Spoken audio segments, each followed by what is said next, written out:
Let's get started with our first news. Tony Ferguson recently opened up about how his TKO win over Salt Papi this past weekend completely shifted his mindset and brought his confidence back. Speaking to Seconds Out after the fight, Tony explained that for the first time in years he felt real joy and a genuine sense of relief. He said there were no tears, no sadness, just happiness in the moment. For him, it wasn't just about finally getting a win, it was about reconnecting with something he had been missing for a long time. He admitted that for years he hadn't felt happy, not necessarily because of the losses, but because of everything happening in his life and career. Tony said that stepping into the ring with boxing gloves and being able to throw leather gave him a release he had been searching for. That night was the perfect example of what he needed, getting rid of the nerves, testing himself, and finally securing a victory. According to him, he just needed that one win to reignite his drive and bring him back into killer mode. That victory reminded him of exactly who he is, and that clarity was something he had been missing for far too long. He reflected on how difficult the past few years had been. When the pandemic hit, he felt like everything around him broke. The world shifted, and with it, so did his sense of direction. He admitted he had been carrying a lot of pressure, forcing himself through tough situations, but inside he wasn't the same. That win, however, was different. It allowed him to release all that weight, leave the doubts and stress behind, and walk out of the ring with his confidence restored. Tony described how the fight wasn't just about competition, it was about rediscovering joy in the sport he loves. He talked about finally being able to feel like himself again, a feeling he hadn't had for years. The victory wasn't just a mark in the win column, it was the spark that reminded him he still has what it takes. He said now, with the confidence back, he feels he can focus on the future with a fresh perspective. Going forward, Tony wants to return to the drawing board, work closely with his coaches, and fine-tune everything. He admitted he's in a place now where he can truly listen, absorb, and grow without the baggage he had been carrying before. The win over Salt Papi wasn't just a fight, it was a turning point, a moment that stripped away the uncertainty and gave him back his identity as a fighter. Tony Ferguson made it clear he's back in the mindset he needs to be in. No more pressure, no more weight dragging him down. Just the hunger, the focus, and the confidence to step forward and remind everyone of the fighter he truly is. Before moving to the next news, we have one quick request for you. We're constantly working on improving our content to earn your love and support. That's why we'd truly appreciate it if you could take just a moment to leave a like on this video, subscribe to the channel, and hit the bell icon so you never miss an update. Move on to another news. The UFC world is buzzing as JDM prepares to collide with Islam at UFC 322, a matchup that many are calling one of the most intriguing of the year. Last Thursday, Dana White finally confirmed the bout, setting it for November 15th in New York. The announcement sent shockwaves across the MMA community, not only because of the names involved but also because of the storylines that led to this fight. Earlier this year, Islam vacated his lightweight championship, a move that shocked fans and pundits alike. He chose to move up in weight, right after JDM captured the welterweight crown by dethroning Belal Muhammad at UFC 315. That decision has now put Islam in uncharted territory, chasing greatness in a higher division but also risking everything he has built so far. This fight has quickly become a dream clash for fans and analysts alike. Stylistically, it's a fascinating matchup. JDM is known for his sharp striking, devastating boxing combinations, and underrated grappling skills. On the other hand, Islam has built his legacy on suffocating wrestling, top control, and relentless pressure. Even Khabib, Islam's head coach, admitted that JDM may be the toughest opponent Islam has ever faced. He highlighted the dangers that the Australian brings, especially his striking power and ability to keep the fight standing. Despite that acknowledgement, many predictions still lean heavily toward Islam. His dominance at lightweight, his championship pedigree, and his consistency in dismantling world-class opponents have made him the favorite in the eyes of most fans and media members. But not everyone agrees. Former middleweight champion Robert Whittaker offered a completely different perspective and shocked many with his prediction. Speaking on the MM Arcade podcast, Whittaker said, "I'm gonna go Jack. I think he has that X factor.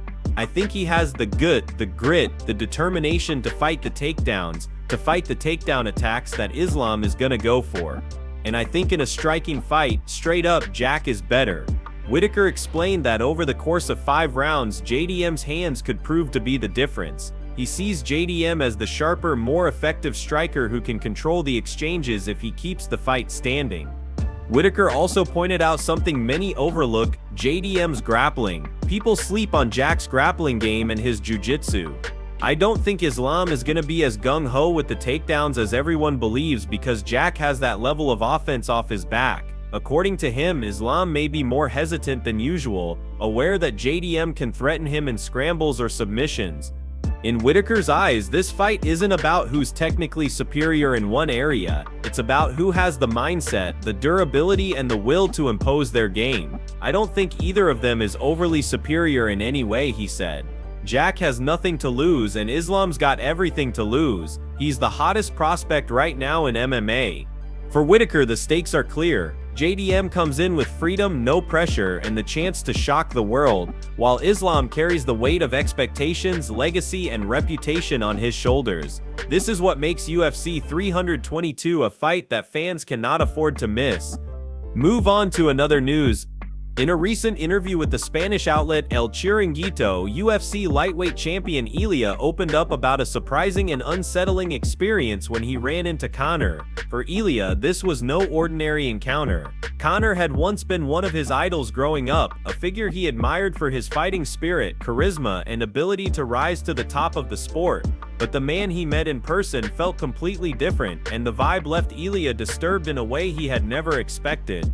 Ilia recalled that when he saw Conor, there was an undeniable sense of negativity around him. He described it as a heavy, dark energy, something that felt unnatural and almost overwhelming. He acknowledged Conor's family life, mentioning his wife and children, but at the same time, he couldn't ignore the aura that surrounded him. To Ilia, it felt like Conor was no longer the career-driven fighter who inspired millions, but instead a man consumed by darker struggles. He alluded to issues with alcohol and drugs, suggesting that these habits now define Conor more than his fighting legacy. The interaction took place at a UFC event, and Ilia remembered how quickly the mood shifted for him. As soon as he was near Conor, he said he felt an almost instinctive urge to keep his distance. The atmosphere was so heavy that he swore it felt like Conor's aura came straight from hell. That kind of darkness, he said, was something he had never experienced from another human being in his entire life. It wasn't just uncomfortable, it was unnerving. Ilia explained that while he tries to analyze people as human beings and not judge them too harshly without knowing their full story, this particular encounter made it impossible to ignore what he felt. The bad energy was so strong it overwhelmed everything else. All he could think in that moment was, "Stay away, stay away." It wasn't the kind of meeting that left him inspired or even neutral. It was a moment that stripped away years of admiration and left him with nothing but disappointment. He admitted that meeting Conor didn't mean anything to him in the end. The fighter he once looked up to as a child, the man who inspired him with his rise through the UFC, simply wasn't there anymore. That figure was gone, replaced by someone entirely different. The admiration Ilia once carried had completely faded. What he thought of Conor back then no longer applies, because the person standing in front of him seemed consumed by vices rather than focused on greatness. For Ilia, this wasn't just about a personal interaction, it was about realizing how much people can change over time. The Conor he once idolized has been replaced by a man who radiates darkness instead of ambition, someone more drawn to the distractions of alcohol and drugs than the path of a true champion. That realization left Ilia disillusioned, cutting the final thread of admiration he once held for a fighter who had been a childhood hero. Move on to another news. Tom Aspinall's father recently opened up about his son's future in MMA, making it clear that he wouldn't be bothered if Tom decided to walk away from the sport tomorrow. For him, the ultimate goal isn't about belts, fame, or legacy, it's about health, family, and happiness. When asked if he and Tom had a vision of what making it truly means, his father's response was simple: "It's not about a career milestone, not about a specific victory, or even holding on to the heavyweight title. For him, it's when Tom retires and gets out of the game healthy. That's the moment that matters most." He explained that Tom has already done well financially. He's made some solid money in the sport, enough that if he wanted to, he could step away right now and still live comfortably. His father stressed that Tom doesn't need to prove anything to anyone anymore. He has already achieved so much, yet the fighter in him still feels like there's more to accomplish, and as long as Tom has that fire, his father is there to support him, to train with him, and to share in the journey. But he was very clear: when Tom decides he's had enough, that's it. There will be no pressure, no disappointment, no regret. His father admitted that if Tom packed it in tomorrow, it wouldn't bother him one bit. What matters to him isn't the sport itself, but the bond he shares with his son. MMA has been something they've done together, a journey they've walked side by side. If Tom chooses to retire, they'll simply find something else to do together. Life doesn't end when fighting ends, and in many ways he sees retirement as just another chapter, not a conclusion. He reminded everyone that Tom has 3 children of his own, and a huge part of his life is outside the cage. There's still loads to do, loads to experience, and loads to accomplish beyond fighting. Whether it's spending more time with his kids, pursuing new interests, or just enjoying life in peace, Tom has plenty of options waiting for him once he decides to call it a day. His father's perspective is grounded in love and practicality. To him, fighting is temporary, but family is forever. He also reflected on his own involvement. He's still active enough to train with Tom and keep up with the demands of being by his side during fight camps. But even he knows that time eventually moves on. That's why he doesn't tie Tom's success to how long he fights or how many belts he wins. The success in his eyes is already here. Tom is healthy, accomplished, financially stable, and has a beautiful family. That's the true victory. Tom Aspinall's father made it crystal clear: when his son wants to stop, he'll stop. There will be no hesitation, no regret. MMA is just something they do together right now, but when that ends, life continues. There's still plenty waiting for Tom, both as a father and as a man outside the cage. For him, retirement will never be a failure, it will be the ultimate success. Move on to another news. This morning brought some very unfortunate news for fight fans looking forward to UFC Paris. Scheduled to take place this Saturday, the event has already been surrounded by excitement, but one of the key bouts on the main card has now been cancelled at the last minute.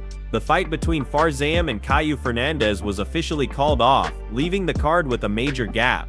The cancellation wasn't due to an injury or weight cut issue, but something far more personal and heartbreaking. Ferguson was forced to withdraw from the fight following the sudden death of his grandmother. With funeral arrangements taking place both in France and abroad, Ferguson made the difficult decision to step away from competition and put his family first. On Instagram, Ferguson released a statement explaining the situation. He wrote, "Following the sudden death of my grandmother, her funeral arrangements in France and abroad, I regret to cancel my participation in UFC Paris on September 6th. Family is my priority." His words made it clear that while stepping away from such an important event was not easy, the decision was made out of respect and love for his family. This news hit the MMA community hard, not only because fans were excited to see him perform, but also because of the timing. UFC Paris is one of the promotion's biggest international events of the year, and losing a fight from the main card just days before is a huge blow. However, the UFC immediately began working behind the scenes, searching for a replacement opponent to keep Caio Fernandes on the card. The promotion has shown time and time again that it can adapt quickly when fights fall through, but with such short notice, finding someone ready and prepared will not be easy. For Caio, the news was also difficult. Fighters put weeks and months into training camps preparing for specific opponents, only to sometimes have everything change at the last moment. While there's a possibility the UFC can save the matchup by bringing in a replacement, the dynamic will be completely different from what Caio has been preparing for. That adds another layer of challenge to the situation, but it's the reality of the fight game. Anything can happen, and fighters must be ready to adapt.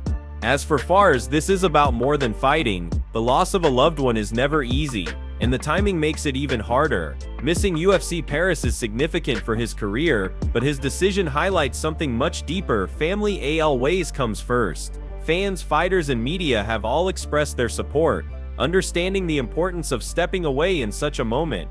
Move on to another news. Aljamain Sterling has once again found himself in the spotlight, this time after responding to the MMA community over his past comments regarding Sean O'Malley. Sterling recently revealed that one of the key reasons he agreed to fight O'Malley at UFC 292 was because his team believed the card would sell close to 1 million pay-per-views. That statement quickly drew reactions online, with fans and analysts debating whether Sterling's choice was purely financial or a forced move given the circumstances. Since losing his title to O'Malley in 2023, Sterling has often said he felt pressured into accepting the fight while dealing with injuries and less than ideal preparation. On the Pound for Pound podcast, he admitted that the projected pay-per-view numbers were part of the motivation, even though he wasn't at 100%. After that appearance, fans took to social media calling him out and accusing him of making excuses. Some roasted him, saying O'Malley was gifted the title shot, while others argued Sterling had benefited from favorable circumstances in his own career. Sterling fired back, showing a balance of accountability and frustration. He admitted, "Fair play to O'Malley for pushing for a fight against me at a favorable time. I took the gamble, I lost, and I'm at peace with the outcome. My only gripe was the boasting, because under the circumstances, any honorable man would be bothered." He also reminded fans that he asked the UFC for a rematch, even requesting a last dance at 135. The UFC denied both an automatic rematch clause and his post-fight request, forcing him to move up in weight. Sterling acknowledged O'Malley was better that night, saying, "Respectfully, so I get it. He was the better fighter, but the better fighter doesn't always win." Despite the heated exchanges, Sterling made it clear he has moved on. He emphasized that life is good, his team is thriving, and he's proud of what his teammates are accomplishing. While fans continue to stir debate, Sterling insists that chapter is closed, and his focus is now on the future.